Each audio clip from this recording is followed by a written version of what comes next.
Le début du gouvernement de l'Antéchrist est le prochain événement important des prophéties bibliques, et bien que nous ne sachions pas le jour où il se révélera au monde, il y a quelque chose qui montre que cela est très proche de se produire. Ce sont les préparatifs pour le troisième temple, qui sera construit sur le mont du Temple à Jérusalem. Au cours de son histoire, Jérusalem a eu 2 grands temples. Le premier a été construit par le roi Salomon et a été détruit des années plus tard par les Babyloniens.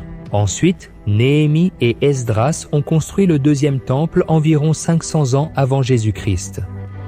Ce temple a été détruit par les Romains et n'a jamais été reconstruit depuis. Le 3e temple fait partie d'une prophétie biblique concernant la fin des temps. Dans celle-ci, le Seigneur déclare qu'il y aura un 3e temple lorsque l'Antéchrist apparaîtra et régnera sur le monde. Et récemment, certaines des preuves de la construction de ce 3e temple viennent d'être révélées. En décembre 2018, une cérémonie de consécration de l'autel du 3e temple a eu lieu à Jérusalem où, selon eux, des sacrifices seront présentés quotidiennement. Il y a des informations selon lesquelles tous les ustensiles pour le service sacré du temple sont déjà prêts. Il existe également un film produit par les initiateurs du projet qui montre un temple émergeant à l'endroit même où se trouve actuellement la mosquée du Dôme du Rocher, un lieu disputé par les Juifs et les musulmans où se trouvait auparavant le temple du Seigneur. Au total, 70 pays ont été invités à participer à cette inauguration et le rabbin responsable du projet a déclaré à l'époque « Les Juifs ont été ramenés en Israël dans le but de diffuser la lumière aux nations. Une nouvelle lumière brillera sur Sion et nous verrons tous cette lumière très bientôt. » Ensuite, il a lu le passage d'Isaïe chapitre 49, verset 6, qui parle du Messie qui viendrait pour être la lumière des nations. Mais nous chrétiens savons que ce Messie est déjà venu et il s'appelle Jésus-Christ. Cependant, beaucoup de Juifs sont encore spirituellement aveugles et n'acceptent pas cette vérité. Ils attendent toujours le Messie et seront trompés par un homme qui fera des signes et des merveilles et qui s'assiera sur le trône d'Israël pour être adoré jusqu'à ce qu'il se révèle finalement comme l'Antéchrist. Examinons ce que la Bible dit à ce sujet dans 2 Thessaloniciens, chapitre 2.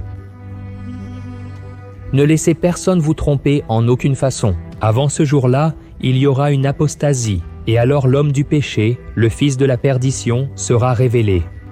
Celui-ci s'oppose et s'élève au-dessus de tout ce qui est appelé Dieu ou est objet d'adoration, au point de s'asseoir dans le sanctuaire de Dieu, proclamant qu'il est lui-même Dieu.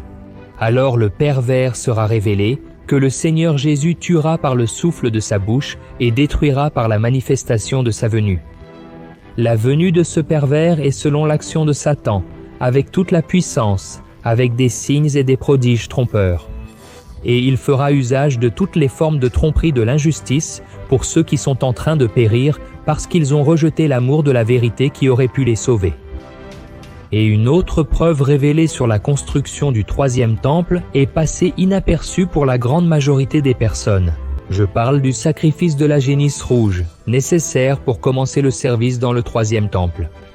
En juin 2002, des rabbins juifs se sont rendus dans une ferme au Texas, aux États-Unis, avec une délégation pour inspecter un élevage de veaux qui pourrait à l'avenir produire la génisse rouge qui serait sacrifiée dans le temple.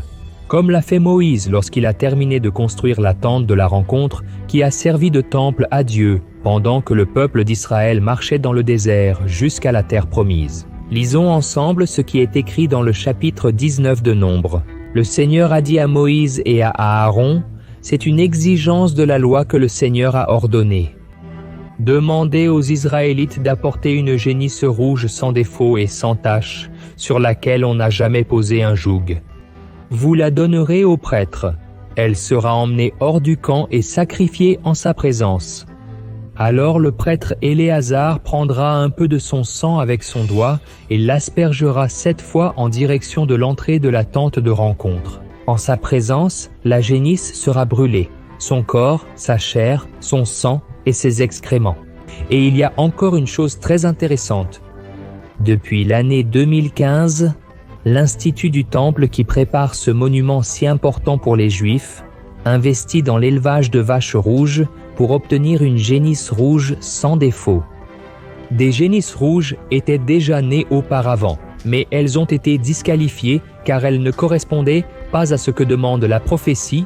C'est pourquoi cette organisation a montré un tel intérêt pour un animal né aux États-Unis en 2018. Là-bas, il y a une génisse qui pour l'instant est totalement rouge, c'est-à-dire qu'elle est conforme à ce que la Bible dit qu'elle doit être, mais cela pourrait changer à mesure qu'elle grandit.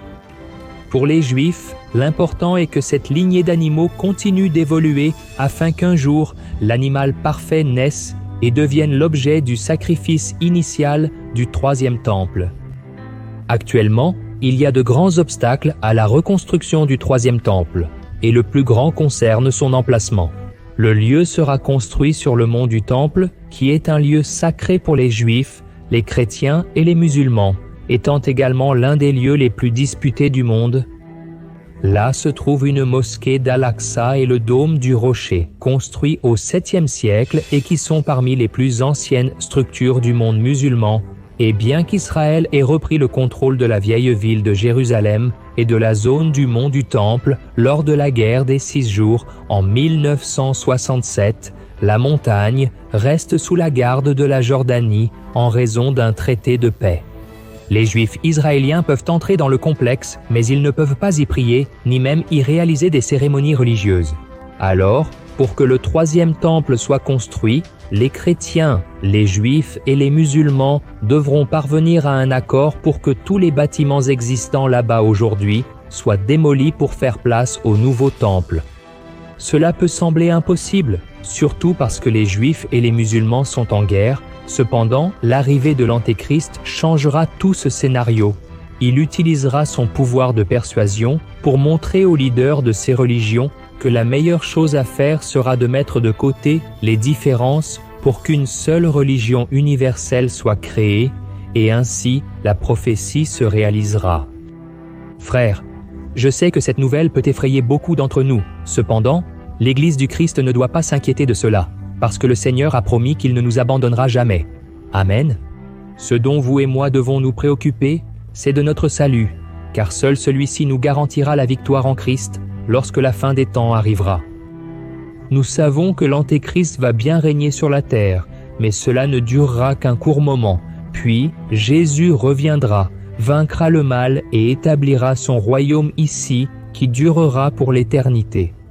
Et c'est pourquoi la Bible dit qu'un nouveau ciel et une nouvelle terre apparaîtront. Une terre où les nouveaux habitants auront une vie éternelle de paix et de joie.